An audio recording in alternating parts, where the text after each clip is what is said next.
दोस्तों नमस्कार। आज हम बात करने वाले हैं संविधान निर्माण की ऐतिहासिक पृष्ठभूमि की अगले चरण की, कि जब 1773 में पहला हमारा ब्रिटिश गवर्नमेंट का अधिनियम आया था, उसके बाद चार्टर अधिनियम जो था, उसके बाद संशोधन की कुछ उसमें आवश्यकता पड़ी, तो 1781 में संशोधन अधिनियम लाया गया। इसका जो कारण था वो ये था कि जब पहली बार ब्रिटिश गवर्नमेंट ने भारत में रूल करने के लिए जो कंपनी को अधिकार दिए, जो गवर्नर जनरल नियुक्त किया, जो बोर्ड ऑफ डायरेक्टर बनाया गया, तो उन सबको जो काउंसिल परिषद थी, तो गवर्नर जनरल की, उसके समन्वय में जो न्यायालय की स्थापना हुई, हाई कोर्ट सुप्रीम कोर्ट की, तो उनके समन्वय में कुछ चीज़ें परिवर्तन करने की आवश्यकता समझ में आने लगी समय को देखते हुए और व्यवस्थाओं को विस्तारित करने के लिए। तो फिर ये संशोधन अधिनियम लाया गया। अब इसके जो कारण थे वो दोस्तों बहुत कह सकते हैं कि वाजिब कारण इसके समन्वय में रहे। तो ये जो 1781 का संशोधन अधिनियम है, इसमें कुछ खास नियम लाए गए। तो इसको दोस्तों सबसे पहले कहा गया बंदोबस्ती कानून, मतलब बंदोबस्त करना, किसी व्यवस्था को एक सुचारू ढंग से चलाने के लिए, एक व्यवस्थित ढंग से चलाने के लिए इस संशोधन को लाया गया। तो इसीलिए इसका नाम पड़ा बंदोबस्ती कानून ना, यानी बंदोबस्ती की गई इसकी सुधार करके। तो इसमें क्या क्या कुछ जो मुख्य सुधार हुए संशोधन अधिनियम में, तो वो था जैसे गवर्नर जनरल और काउंसिल को सर्वोच्च न्यायालय से मुक्त करना। कैसे मुक्त करना? जैसे क्या होता था कि गवर्नर जनरल सर्वे सर्वा होता था और उनकी काउंसिल भी उसके साथ सर्वे सर्वा होती थी। तो वो लोग कोई अगर कार्य करते थे, तो जैसे प्रशासनिक कार्य कर रहे हैं, तो जनता उनके खिलाफ सर्वोच्च न्यायालय ना जाए, उनकी शिकायतें ना करे। तो इसलिए वो ये संशोधन लेकर आए कि उन्हें न्यायालय के झंझटों से मुक्त किया जाए ताकि वो अपने कार्य को अंजाम दे सकें। और दोस्तों इसी का लाभ उठाकर जो क्रूरता की गई बाद में अंग्रेजों के द्वारा भारत में, तो वो इसी संशोधन अधिनियम में जो अधिकार इन्हें मिले 81 के, ये यहीं से है। चाहे वो देखिए जलियांवाला कांड हुआ हो, चाहे और अन्य कांड होते थे, जैसे गोली चलवाने का कर दिए, कहीं कुछ कर दिए, जैसे ये आपके जो विद्रोह होते थे, तो क्या होता था फिर वहाँ इनको छूट होती थी, तो इनके खिलाफ कोई नहीं जाता था। लेकिन अब हमारे जब से देश स्वतंत्र हुआ उसके बाद से ऐसी व्यवस्था नहीं है दोस्तों।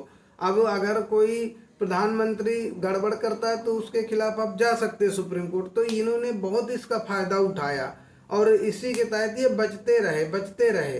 तो इन्होंने इनको मुक्ति मिल गई इस कानून के तहत। तो ये अपनी मनमानी भी चलाने लगे क्रूरता करने के लिए, क्योंकि ये अधिकार देखिए तो जनता के हित से सर्वोपरि था, जनता के हित के लिए था। लेकिन इन्होंने अपनी चलाने के लिए ये सब गड़बड़ किया।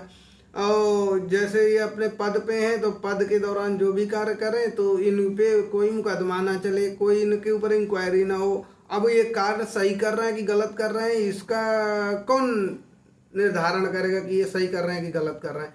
तो ये कुछ चीज़ें इन्होंने की हैं गड़बड़, इसके कारण ये संशोधन अधिनियम। अच्छा, इसमें दोस्तों इतना ही नहीं था। इसमें जो बड़ी चीज थी वो इसके साथ साथ आप देखिए कि जो कर्मचारी थे ना, इनके कंपनी के जो कर्मचारी थे, उनको भी इस कानून के तहत सर्वोच्च न्यायालय से मुक्ति दे दी गई थी। तो ये अकेले अपने भर नहीं थे, इनके साथ साथ और भी मतलब लोगों को लाभ मिला। इनकी कंपनी के जो कर्मचारी थे उनको भी, कि अगर वो पद में रहते हुए कोई कार्य कर रहे हैं, अनुचित कार्य भी कर रहे हैं, तो उनको मुक्त। तो ये गलत चीज हुई है दोस्तों, और ये नहीं होना चाहिए था। अच्छा, इसी बंदोबस्ती कानून के तहत ही ये हिंदू और मुसलमानों को धर्म के आधार पर न्याय देने का कार्य किया गया। प्रांतीय न्यायालयों की जो न्यायालय थे उनके उस पे। और अच्छा, इनके जैसे प्रांतीय न्यायालयों की कोई शिकायत होती थी, कोई अपील होती थी ना, तो इनको गवर्नर जनरल के अधीन कर दिया गया, इनको बाउंड कर दिया गया कि सुप्रीम कोर्ट नहीं जा सकते। जो कि पहले ऐसा था कि अगर प्रांतीय न्यायालयों की कोई शिकायत है तो वो लोग सुप्रीम कोर्ट में कर सकते थे, लेकिन बाद में गवर्नर जनरल को इसका हेड बना दिया गया। क्यों? क्योंकि ये लोग गवर्नर जनरल को ही सर्वे सर्वा बना के बैठाल दिए, तो इस वजह से इन्होंने किया। अच्छा दोस्तों, ये जो हिंदू और मुसलमानों को धर्म के आधार पर न्याय की व्यवस्था है ना, ये अभी भी चली आ रही है। इसी का ये कारण है कि अभी भी भारत के इतने साल स्वतंत्रता के बाद भी हम लोग कॉमन सिविल कोड नहीं ला पा रहे हैं। तो वो उसका यही है, क्योंकि सबको धर्म के आधार पर अपनी जो सिविल की जितनी भी हमारी समस्याएं हैं, धार्मिक समस्याएं हैं, अपनी जो भी सामाजिक कार्य हैं, उनको उनका जो न्याय है वो हमारे अपने अपने धर्म के जो नियम थे उनके आधार पर किया गया।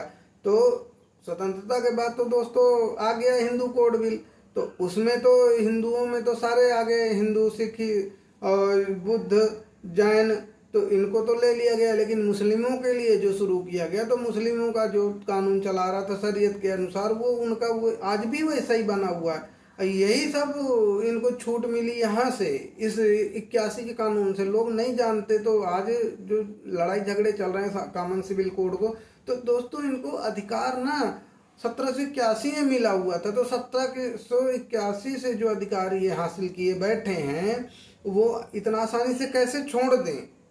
इसीलिए ये मुस्लिम कम्युनिटी के लोग कॉमन सिविल कोड का विरोध करते हैं, क्योंकि इनको अब समझ लीजिए कि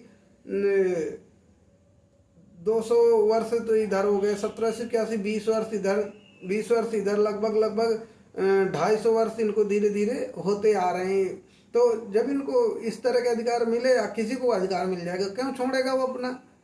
तो ये चीजें थी। अच्छा, इनको और जो किया गया, तो जैसे अब प्रांतीय न्यायालयों की जो अपील होती थी, या जैसे नहीं वहाँ मामला सुलट रहा तो लोग सुप्रीम कोर्ट जाएं, तो ऐसा भी इनका अधिकार खत्म कर दिया गया। और ये सीधे गवर्नर जनरल की जो एक काउंसिल थी, उसमें इनको वो दिया गया कि अगर आपको वहाँ संतुष्ट नहीं तो आप गवर्नर जनरल के पास ही आप अपील कर सकते हैं, सुप्रीम कोर्ट में नहीं। ये एक तरीके से ये भी एक भारतीयों का अधिकार छीनने का कानून था, जो नहीं होना चाहिए। जैसे आज के समय में आपको हाई कोर्ट से न्याय नहीं मिलता तो आप सुप्रीम कोर्ट जा सकते हैं, लेकिन अंग्रेजों ने ये दोगलापन किया कि भारत के लोगों को दबाने के लिए या कहें शासन करने के लिए, ताकि न्यायालयों की, चाहिए कह लीजिए कि इनका ये था कि न्यायालयों की तौहीनता ना हो। लेकिन ये उसका मतलब नहीं था दोस्तों, ये मतलब ही था कि अगर कोई गड़बड़ हो रही है तो उसको शासन प्रशासन के द्वारा दबा दिया जाए। तो वो गड़बड़ किया गया है और यही उसका परिणाम निकला है।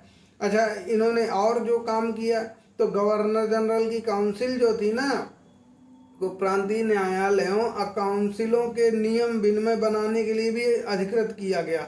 अब देखिए दोस्तों, ये जो मेन खेल किया, ये सबसे बड़ा कांड यहीं पे था कि जो गवर्नर जनरल की जो काउंसिल थी, वही प्रांतीय न्यायालयों के लिए नियम विनिमय बनाती थी, और जो काउंसिलें और चलती थी उनके लिए, सबके लिए नियम बनाती थी, विनिमय करती थी, विनियम बनाती थी। इसके लिए अधिकृत इसको किया गया। अब अच्छा, जैसे ये समझिए कि हमने कोई नियम बनाया, और तो जब कोई आम जनता वहां गई, उसको न्याय नहीं मिला, तो कहाँ जाएगी? और उसका अधिकार भी सुप्रीम कोर्ट से छीन लिया गया कि सुप्रीम कोर्ट में नहीं जा सकते, तो वो कहाँ जाएगी? गवर्नर जनरल के पास। ये तो वही होगी कि भैया हमारे ही नियम से चलो, तुम न्यायालय में संतुष्ट नहीं हो तो हमारे पास ही आओ, तुम अदर न्यायालय में नहीं जा सकते। ये दोस्तों जो अंग्रेजों ने भारत में शोषण मचाया, इसका सबसे बड़ा यही था कि वो अपने हिसाब से ही न्याय देते थे। जो आजकल लोग कह देते हैं ना कभी कभी कि अरे अंग्रेजों का शासन ही अच्छा था, वहाँ भ्रष्टाचार नहीं था। दोस्तों सारा कुछ था, ऐसा नहीं है। अब इनकी जो दोगलापन है, वो दोगलापन ही इनका सबसे खतरनाक था कि इन्होंने ऐसे कानून बना रखे थे कि आप इनके अधीन ही काम करोगे। अब इन्हीं का न्याय, यही न्यायालय के नियम बनाते थे। अब इन्हीं के न्यायालय बनाए हुए नियमों के खिलाफ आप इनके खिलाफ नहीं जा सकते, इन्हीं के यहाँ अपील करना होगा। आपको मतलब चांस ही नहीं है। अगर इन्होंने कोई ऐसा नियम बना रखा है कि वो, जैसे राजद्रोह का एक कानून लेकर आए थे अभी, जब सरकार, मौजूदा सरकार ने ख़त्म किया अभी 2024 में, तो ये राजद्रोह का जो कानून ये बनाए हुए थे, राजद्रोह का कानून इसी के तहत ऐसे ही था कि जब जिसको चाहा उठा के जेल में डाल दिया, मुकदमे कर दिए। क्यों? क्योंकि राज शासन के खिलाफ द्रोह की ये बात करते थे, ये देशद्रोह की बात ही नहीं करते थे। अब उसकी अपील भी आप कहाँ करोगे? अगर आपको न्यायालय से, प्रांतीय न्यायालय में नहीं मिल रहा लाभ, वहाँ से आपको न्याय नहीं मिल रहा, तो आप कहाँ जाओगे? आपको अमूमन जाना पड़ेगा, सुप्रीम कोर्ट जाना चाहिए नियम के अनुसार, लेकिन आप सुप्रीम कोर्ट जा नहीं सकते। तो आप जाएंगे कहाँ? आपको इन्हीं की गवर्नर जनरल की बॉडी पे जाना होगा। यानी कि आपके खिलाफ इसी गवर्नर जनरल की जो काउंसिल है, इन सब ने ही आपके खिलाफ राजद्रोह लगाया, क्योंकि प्रमुख तो गवर्नर जनरल ही होता था पूरी सरकार का। तो उन्होंने राजद्रोह लगाया, और राजद्रोह हटवाने के लिए भी आपको उन्हीं के पास जाना पड़ेगा। तो आप बताइए, जिसने लगाया वो आपको न्याय दे सकता है क्या? तो अंग्रेजों ने इसी तरह के कानून बना बना के भारत के ऊपर अत्याचार भारतीय लोगों के ऊपर किया, और यही इनके जो काले कानून थे, इसी के द्वारा ये भारत पे इतने समय तक ये शासन कर पाए क्रूरता के साथ। तो दोस्तों, ये हमारे जो ऐतिहासिक हमारा वो चल रहा था कि कहाँ से क्या चीज़ें शुरू हो रही हैं, हमारी जो पृष्ठभूमि बनी वो यहीं से हम लोग देखते हैं कि कैसे कैसे कैसे कैसे चीज़ें आई। तो थोड़ा थोड़ा यहाँ से लिया गया है हमारे संविधान में, जैसे हाई कोर्ट है, सुप्रीम कोर्ट है, उनको लिया गया है। कुछ दीवानी वाले जैसे मामलों को लिया गया है, तो कुछ चीज़ें ली गई हैं, ऐसा नहीं कि सब कुछ डिनाई किया गया है।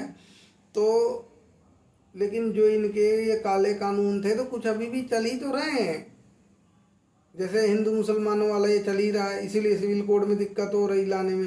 तो ये यहीं से ये कुछ साल ऐसा गड़बड़ ये लोग कर दिए थे कि वही लोगों को आदत पड़ गई, और उसी का फिर दिक्कत हो रहा है। तो दोस्तों, ये था हमारा 81 का ये संशोधन अधिनियम। अब हम आगे के नेक्स्ट टॉपिक की अगले वीडियो पे बात करेंगे। हम धीरे धीरे करके दोस्तों सभी जितने भी चार्टर आए हुए हैं, और फिर जितने भी उधर आते हैं, गवर्नमेंट जब ब्रिटिश गवर्नमेंट रूल करती है, तो उसके जितने भी अधिनियम आएंगे हम एक एक करके विस्तार से समझते चलेंगे। मैं कोशिश कर रहा हूं कि आप लोगों को मैं सही चीज़ें सही तरीके से बता पाऊं कि इन कानूनों का क्या क्या मिसयूज किया गया, ये कानून हमारे लिए कैसे हानिकारक भी हुए, और किन भी कानूनों को हमारे संविधान में जगह भी दी गई। तो दोस्तों, एक विकास की प्रक्रिया है। जब हम समझेंगे, अच्छा, इस विकास की प्रक्रिया को हम ऐसे समझने की दोस्तों कोशिश करते हैं कि अंग्रेजों ने जो रूल किया हम पर, हम भारतीयों पर, तो उन्होंने किस तरीके से नियम बनाए, किस तरीके से काउंसिलें बनाई, किस तरीके से विनियम बनाए, किस तरीके से उन्होंने भारतीयों को दबाने, सताने, कुचलने की जो प्रथा की, जो अत्याचार किया, उनका संविधान जो था उसका कितना बड़ा योगदान था। तो हम साथ में इसको समझते चलेंगे, और यही मेरा मोटिव है कि लोग जानने की कोशिश करें कि हाँ, हमारे साथ जो अत्याचार हुआ वो हमें ऐसे ही नहीं किया गया, ऐसे इन्होंने कुछ नियम ही बना दिए कि जिससे अत्याचार हुआ।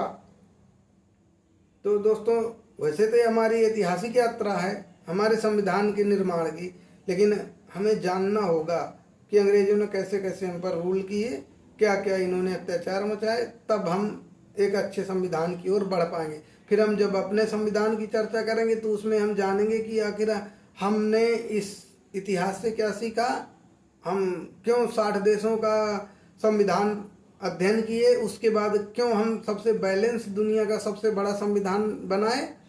तो इसकी सबकी एक एक चर्चा करेंगे दोस्तों। तो आगे बढ़ते हैं हम। अभी इस वीडियो में इतना ही। आप लोग देखिए, लाइक कमेंट कीजिए, अच्छा लगे शेयर कीजिए, चैनल को सब्सक्राइब कीजिए। और हमारी कोशिश है कि हम जानने की कोशिश करते हैं कि कैसे क्या हुआ उस समय। ठीक, धन्यवाद दोस्तों।